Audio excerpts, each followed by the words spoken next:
C'est quoi ta matière préférée? J'aime les maths. Si je comprends pas, j'aime pas, mais si je comprends, j'aime parce que c'est comme le fun à faire.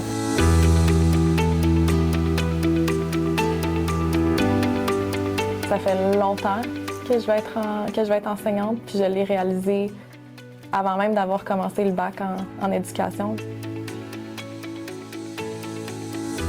Grâce au pairage qui se fait entre nos étudiants et les enseignants des écoles associées, ces enseignants-là aussi bénéficient de l'expertise des professeurs qui encadrent les étudiants dans ces cours-là. Un encadrement qui fait appel à la recherche, bien sûr. Donc, ça vient répondre à leurs besoins de formation continue. Donc, d'un coup, on fait bénéficier de milieux partenaires qui travaillent en collaboration depuis des décennies. Parce que ces écoles deviennent aussi des lieux de développement de recherche collaborative qui répond aux besoins de ces écoles. Il y a un gain énorme pour la société à ce niveau-là. L'école Vanguard, c'est une école spécialisée qui accueille des élèves qui éprouvent des difficultés d'apprentissage. C'est une école qui est reconnue et c'est une école où il y a beaucoup de cohésion au sein de l'équipe enseignante. Ce qui fait qu'en invitant nos étudiantes et nos étudiants à s'insérer dans cette école-là, donc à être jumelés à des professionnels de l'école, ça leur permet d'observer et de participer, là c'est pas uniquement d'observation, je le précise, de participer, de contribuer à des pratiques expertes. Le partenariat avec cette école nous permettait d'accueillir l'ensemble de notre groupe des étudiantes qui ont l'option secondaire et aussi une partie des étudiantes de l'option primaire du bac en éducation, adaptation scolaire. C'est sûr que les stages, c'est un premier pas vers la profession. C'était la seule occasion qu'on a eu vraiment de pouvoir mettre en pratique presque en parallèle avec les cours théoriques que l'on reçoit parce que quand on fait les stages, il y a toujours un délai entre ce que l'on voit dans le cadre des cours puis ce qu'on peut mettre en pratique par la suite.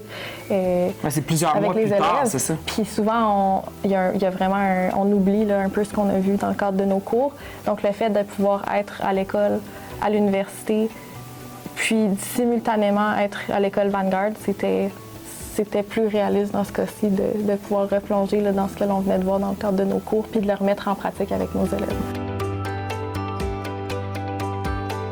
Moi, j'ai reçu 2 étudiantes cette année dans ma classe. Ça a enrichi ma pratique parce que ça m'a permis d'implanter du matériel que j'avais jamais le temps d'implanter, puis de bien utiliser avec mes élèves, par exemple la mosaïque fractionnaire, qui est un grand classique. Ça m'a permis aussi de valider que mes pratiques que j'avais au jour le jour avec mes élèves dans ma classe étaient basées sur des recherches et des connaissances probantes dans le domaine de l'éducation. Je suis toujours intéressée à recevoir des nouvelles personnes dans ma classe, donc c'est une façon d'apprendre en fait. Ça m'oblige en fait à me re-questionner moi aussi. Oui, ça peut être un peu déstabilisant au début, mais en même temps, ça te permet d'être sûr de ce que tu fais parce que tu dis, ben non, il y a une raison pour laquelle je décide de faire ça dans cet ordre-là. C'est vraiment un échange aussi avec les étudiantes. J'ai beaucoup appris aussi à leur contact, là, à devenir une meilleure mentor, je pense aussi. C'est quelque chose que j'ai gagné dans l'expérience du projet.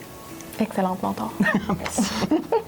Le projet que je suis en train de faire avec Laurence, c'est qu'il faut qu'on fasse comme le sujet, le prédicat et le complément de phrase pour aider quand tu écris comme une phrase, comme un texte.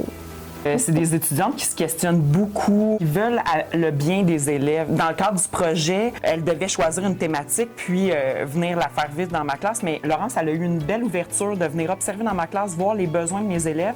Donc, on a joint un de ses intérêts qui était la littérature jeunesse avec un besoin de ma classe. Donc, c'est ce qui a fait que le projet a si bien marché parce que moi, ça m'a permis, en fait, dans le cadre de son projet, elle a bâti une séquence en grammaire. Cette séquence-là et cet outil-là, bien, moi, je vais pouvoir le réutiliser l'année prochaine. Donc, c'est déjà bâti pour moi. Ça m'a offert du temps, quelque chose que moi, je voulais faire depuis le début, mais qu'on n'a jamais de temps dans nos classes. On ne peut pas tout refaire à chaque année, là. Donc, des fois, on choisit certains projets qu'on veut refaire, mais celui-là, ça m'a offert une séquence pour l'année prochaine, donc je peux pas être plus contente de ça, finalement. En plus, elle est testée.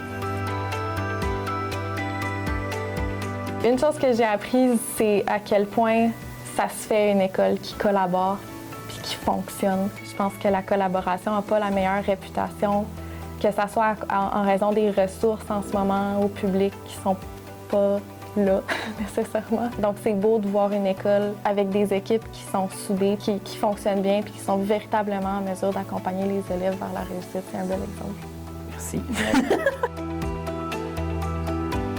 D'un côté, on a le milieu scolaire qui est pris avec une pénurie d'enseignants, qui amène une surcharge pour les enseignants.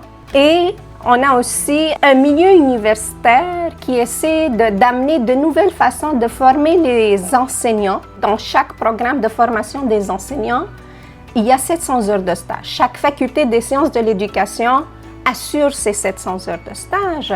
Mais nous, on travaille très fort et de façon continue pour multiplier les occasions de mise en pratique dans les cours. Donc, la résidence vient répondre à ça et elle répond à une demande de nos étudiants de multiplier les mises en pratique dans des contextes authentiques tout en bénéficiant d'un encadrement qui leur permet de continuer de développer leurs compétences. Pour moi, le travail d'équipe dans une école, il n'y en a jamais assez. On a fait beaucoup de co-enseignement dans ma classe. Je procède beaucoup comme ça.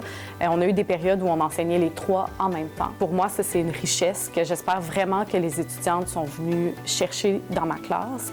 Aussi, être capable de poser des questions. Moi, j'ai vraiment espoir que quand elles vont rentrer dans leur milieu l'année prochaine, que ça soit quelque chose qu'elles fassent un réflexe, en fait, qu'elles aident à aller questionner les collègues autour parce que c'est irréaliste. Même après 10 ans de carrière, c'est irréaliste de penser qu'on peut tout faire tout seul. La résidence fait partie du projet phare du réseau des écoles associées qui se veut l'équivalent du réseau des hôpitaux universitaires qui agissent comme lieu de formation et de recherche. Donc, on est en train de se rapprocher de ce domaine-là qui a beaucoup de similitudes avec le milieu de l'éducation. Dans les deux milieux, on essaie de développer des compétences dans l'action, d'où l'idée d'avoir ces écoles associées. Et quelle est ta matière préférée? Les mathématiques. Oh, aussi? Et pourquoi tu aimes les mathématiques? Parce que ça fait beaucoup travailler mon cerveau, puis j'aime ça faire des calculs. C'est parfait. Merci beaucoup, Alexandre.